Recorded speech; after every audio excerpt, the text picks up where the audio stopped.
오늘 같이 보실 하나님 말씀은 지난 시간에 이어서 아모스서 오늘은 5장 4절부터 끝에까지인데 6절까지만 같이 읽도록 하겠습니다. 아모스 5장 4절부터 6절까지.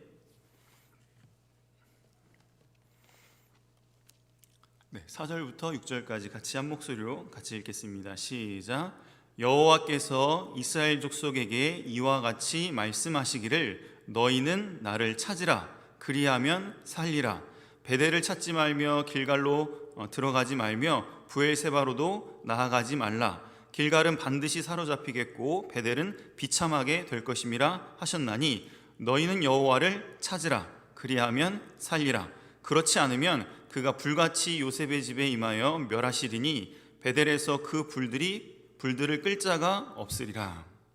4절만 다시 한번 읽어볼까요? 공가에도 있는데 요절 4절 시작.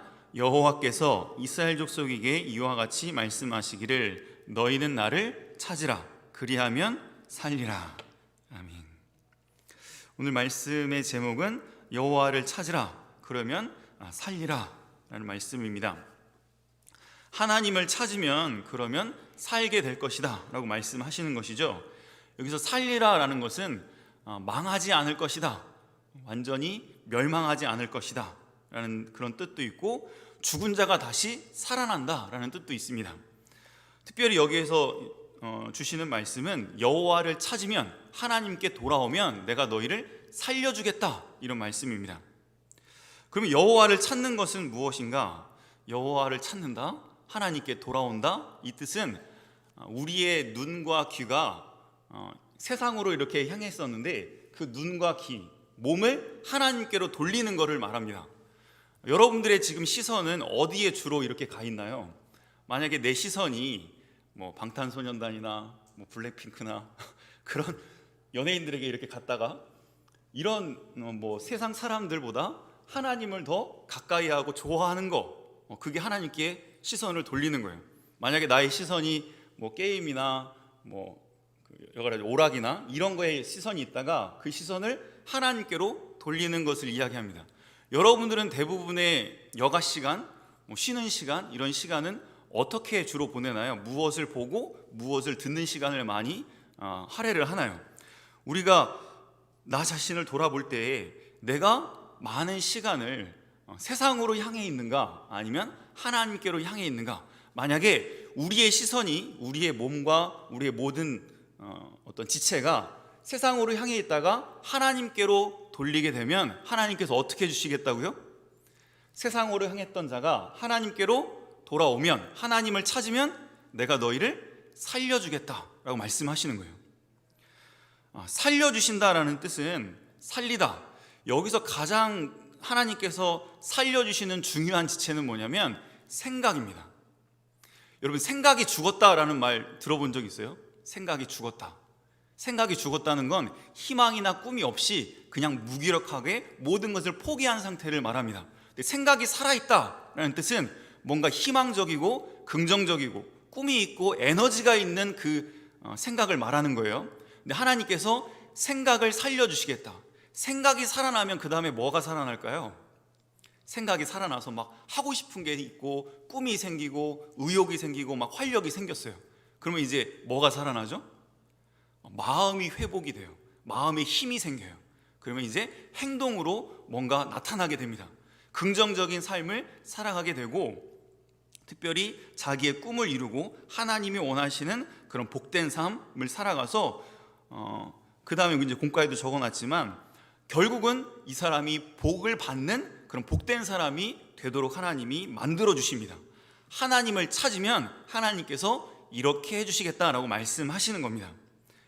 생각이 살아나고 의욕과 기쁨이 생기니까 행복감이 생겨나서 그 행복한 마음으로 무언가를 하니까 하는 일마다 다 잘 되게 돼 있어요. 여러분들이 억지로 뭔가를 하면 될 것도 안 된다라는 말이 있죠. 그런데 행복한 마음으로, 기쁨으로 뭔가를 하면 안 될 것도 될 수 있어요. 마음의 에너지의 그 힘의 차이가 이렇게 클 수 있어요. 근데 하나님께서 세상으로 향했던 마음, 우리가 세상으로 마음을 돌리고 눈과 귀를 세상으로 향하면 뭐가 죽는다는 거죠? 반대로 하면 생각이 점점 죽어가요. 그러면서 나 자신에 대한 어떤 확신도 없고 꿈에 대한 어떤 희망도 없이 점점 자기 자신이 내려가게 돼요. 근데 이 시선을 하나님께로 돌리고 하나님 말씀을 듣고 하나님의 은혜 가운데 거하게 되면 생각이 바뀌고 마음이 바뀌고 삶이 변화가 돼서 복 있는 사람이 되는 것이죠. 목사님, 여기 공과에 사진 2개를 이렇게 붙여놨는데, 첫 번째는 사막에 있는 나무예요. 사막에 있는 나무는 지금 보기가 어때요? 이파리도 없고 그냥 가지만 이렇게 있죠. 이것이 세상으로 향했던 사람들의 결과예요. 그런데 하나님께로 시선을 돌려서 하나님의 은혜 가운데 하나님께서 공급하시는 힘을 공급받아서 살아가게 되면 그 밑에 그림은 시냇가에 심겨진 나무예요. 시냇가에 심겨진 나무는 뭐가 끊이지 않아요? 수분, 물이 끊이지 않으니까 이렇게 때마다 열매를 맺으면서 잎이 청청한 삶을 살아가게 되는 것이죠. 이것을 아모스 선지자나 많은 선지자들이 계속해서 이스라엘 백성들에게 증거했습니다. 제발 시선을, 세상으로 향했던 시선을 하나님께로 돌려라. 하나님을 찾아라. 하나님을 가까이 해라. 그러면 내가 어떻게 해주겠다? 너를 살려주겠다.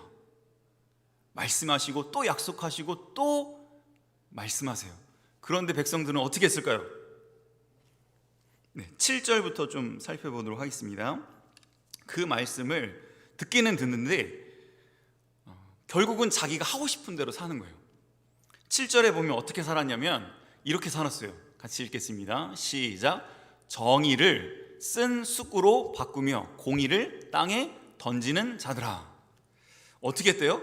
정의를 뭐로 바꿔버렸어? 쓴 쑥으로 바꿔버렸어. 정의라는 거는 되게 옳은 거, 바른 것 이런 걸 얘기하는데 이거를 자기 하고 싶은 대로 만들어버리는 거예요. 쓴 쑥으로 바꿔버리고 공의를 땅에 던졌다. 아무리 옳은 거라도 자기 마음에 맞지 않으면 던져버리는 거야. 하나님이 원수를 사랑해라, 예배를 드려라, 믿음을 지켜라 이렇게 말씀을 늘 주시는데 자기 마음에 안 맞으면 그냥 던져버리는 거야. 저 이거 못하겠어요 하면서 던져버리는 거야. 이렇게 살았어요. 또 어떻게 살았냐면 10절에 이렇게 살았어요. 10절. 중2병의 모습이 아닐까? 이거 조심하셔야 돼요. 10절 같이 읽겠습니다. 시작. 무리가 성문에서 책망하는 자를 미워하며 정직히 말하는 자를 싫어하는도다. 하나님이 아무리 옳은 소리를 하고 바른 소리를 하는데 학생 때는 이것을 해야 돼. 지금 이거 안 하면 큰일 나. 이제 컴퓨터를 좀 끄고 핸드폰을 좀 끄고 이걸 해야 돼. 이렇게 잔소리를 하거나 책망을 하거나 옳은 소리를 하면 어떻게 한대요? 그 사람을 미워해요. 그리고 싫어해요. 듣기를 싫어하는 거예요. 자기 마음에 좋은 소리만 듣고 자기 마음에 안 맞는 소리는 듣지 않는 그런 상태가 되었고 그 길로 걸어갔어요. 그 다음에 이제 더 악해지니까 이런 일까지 벌입니다. 11절. 하나님이 보실 때 이스라엘 백성들을 멸망시키신 가장 큰 악 중에 하나가 이거예요.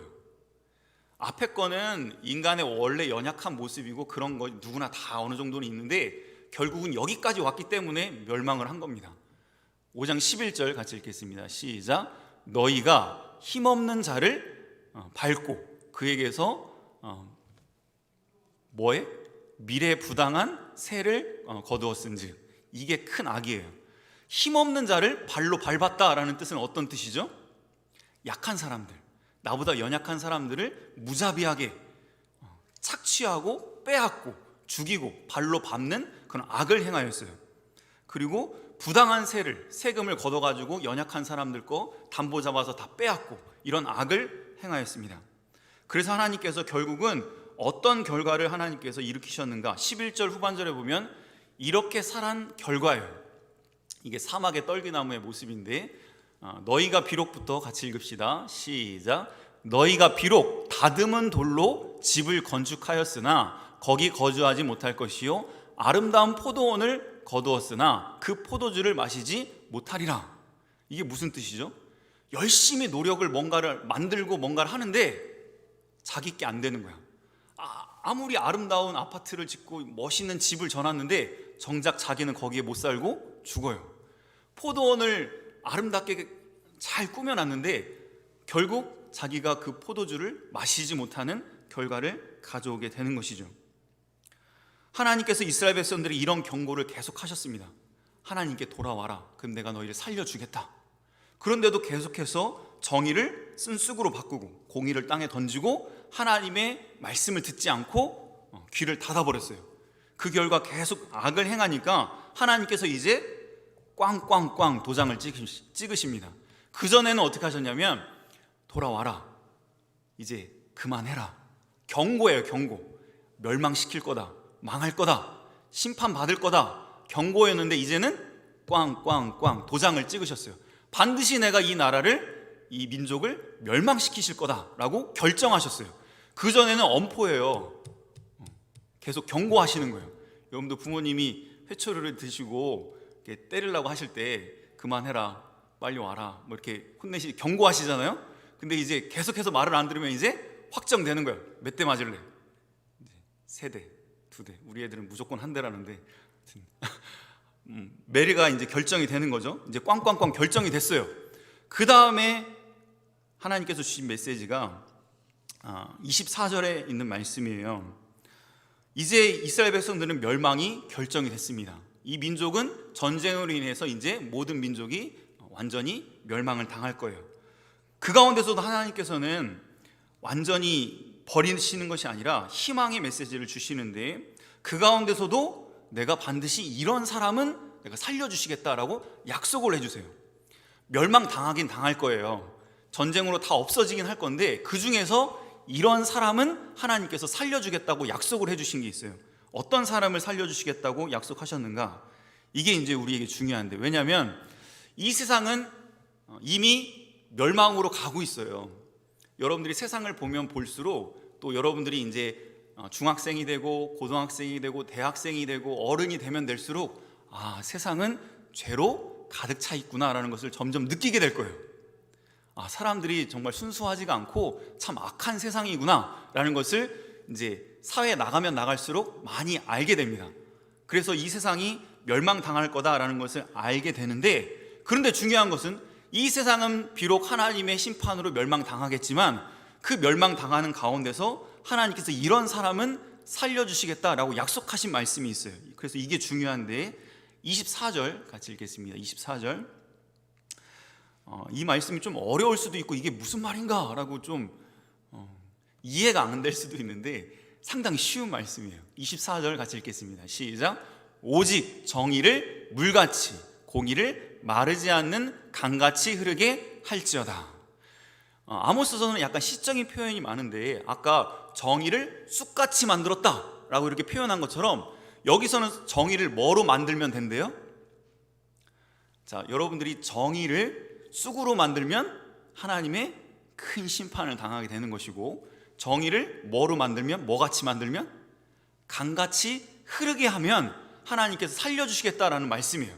이것만 기억하면 돼. 그럼 내가 정의를 지금 뭐로 만들고 있는가? 이거를 점검해 보면 좋을 것 같아요. 그러면 이 정의를 강같이 흐르게 한다라는 뜻은, 강같이 흐르게 한다? 이게 무슨 의미가 있을까? 이게 시적인 표현이니까 언어 영역을 잘하는 학생들은 이게 조금 이해가 갈 수 있어요. 강같이 흐르게 만든다. 이게 어떤 의미가 있을까?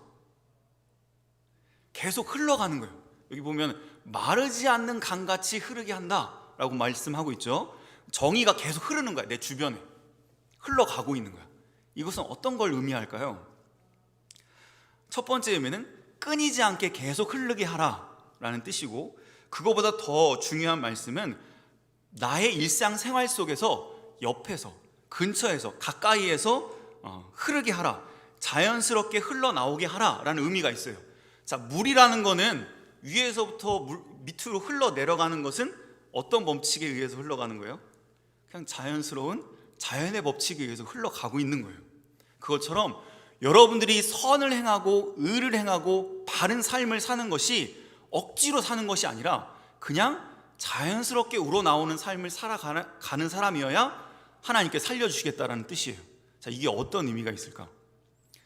내가 친구를 미워하고 싶지 않아요. 그리고 말씀을 들었어. 내가 미워하지 말아야지.